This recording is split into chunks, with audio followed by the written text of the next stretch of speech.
Part two, everyone. Part two of keys to getting an offer accepted in this stupid real estate market right now. So let's talk about it. These are going to be part one was kind of your big three. These are going to be slightly smaller, also important, but I would say in the smaller category, okay? And just to recap, purchase price is typically the thing that kind of trumps everything, right? If you've got the highest purchase price, typically that's going to work in your favor. But when people get multiple offers that are of a similar number, the terms start to matter. So here's a couple of things that you can do right now that will make a big difference for you. Number one, a short due diligence deadline. This one I don't actually think is a super small thing. I think this is actually, it's not in the like mega important category, but it's in the important category, okay? Right now, the offers are so competitive that one of the things you're gonna wanna do is not have like a 3-week due diligence deadline in order for you to get your inspection done. Set that due diligence deadline at like a week, like less would be great, but like I would really not do it for anything more than a week. A week is about, I mean, 10 days right now is a little long. And the truth is, while that seems short to get your due diligence and your inspections done, it's not. If I got a house under contract right now, I can call an inspector. I can get someone there tomorrow in a pinch, certainly within 2 days of now. So if I had 3 days, hypothetically, to do the due diligence, it's not convenient, but it's fine. You know, we can make that work. So that is one thing that will help you. Next one, and this one actually is pretty important as well. Non-contingent offers. What I mean by that is if you have to, if I say, hey, look, you viewer, hey, viewer guy, I'm going to buy your house, right? You're selling your house and I'm going to buy it. In order for me to buy your house, right, here's the offer. In order for this deal to go through, I have to sell my house first, right? That's what we call a contingent offer. So I got to sell my house to get the cash from that sale to turn around and buy your house. That's a contingent offer. Those offers are virtually like almost impossibility to get an offer like that accepted these days. So what you're seeing right now, the trend in the real estate market is for an extended lease back. So I would say, okay, if I got to sell my house in order to buy your house, what I'm going to do is I'm just going to sell the house. And I'm going to tell, it's going to be public remarks in the MLS, or I will communicate it with the agents that contact me about buying my house, which is, hey, look, I'm going to need a 60-day, let's call it, 60-day rent back. Or if you really want to make your offer competitive on my house, let me stay in the house 60 days for free. So once it closes and I get my money, now I can start shopping for a house. And me shopping for a house isn't contingent on me selling my house because I already did it. The inconvenient side of that typically would be, hey, I sold my house, so I got to get out, but I don't have a place to live yet because I haven't bought a house yet.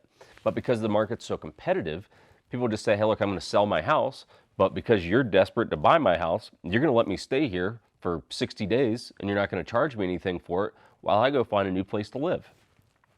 So if you're making contingent offers right now, it's basically a death wish. Like, stop wasting your time. That's what I would tell someone. Like, don't waste your time. Like, stop looking for a house until you sell your house.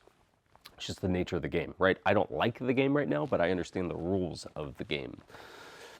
Number 3, do not ask a seller to pay for any of your closing costs. So if you're making an offer on a house and you're like, hey, let's offer them $5,000 over, but ask for the $5,000 back for them to cover our closing costs. Don't do that. Like, don't do it. Like right now, there's almost no scenario, minus very isolated incidents where a house has been around for a minute because there would be something wrong with it, where you as the buyer are in any position to ask sellers to cover your closing costs. And some people get disillusioned about this because they'll go, oh, well, a lender told me once that like you had the sellers pay for the buyer's closing costs. Like, motherfucker, no. Like, absolutely not. Like, I'm not saying that can't be done, but in a climate like this, basically can't be done, okay? So you need to always understand what market you're in. Is it a buyer's market, seller market? Is it neutral where you can get away with some of that stuff? Right now, no. You have no business asking the sellers to cover your closing costs. Number 4, don't ask for a home warranty. It's pretty common inside of offers that people will say, hey, we'll buy your house, but the seller is going to pay for a $500 warranty for the buyers that lasts for like a year. It's supposed to cover shit when it goes wrong. It usually doesn't. They're pretty much all cons, but hey, that's like $500, you know? It's like a $500 little negotiating point where you can be like, hey, we're not even asking for a home warranty. Saves your sellers $500, okay? You as the buyers could still pay for a warranty yourself. Might not be a bad idea. Probably is, but it might not be a bad idea. You can just do it on your own if you wanted to. Definitely do not ask the seller, though, to pay for a home warranty. Then number 5, HOA transfer fees. If this is relevant, which would typically just be condo, townhouse, where there is a HOA transfer fee, because there's an HOA there, like in almost every case, there's going to be an HOA. That HOA transfer fees, I'd say typically a few $100. Offer to pay that. Okay. Again, it's a little thing. It's kind of like the home warranty. It's in that category. It's just a monumental negotiating point.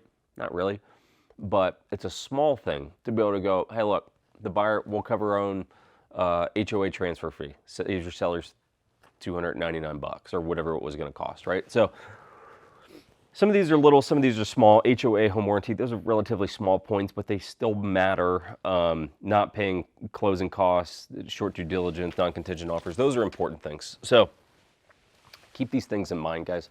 It's a thinking with the interest rates, as long as they keep going up, it should begin to balance things out a little bit. It seems there might be early indications of that, but the truth is it's too soon to know.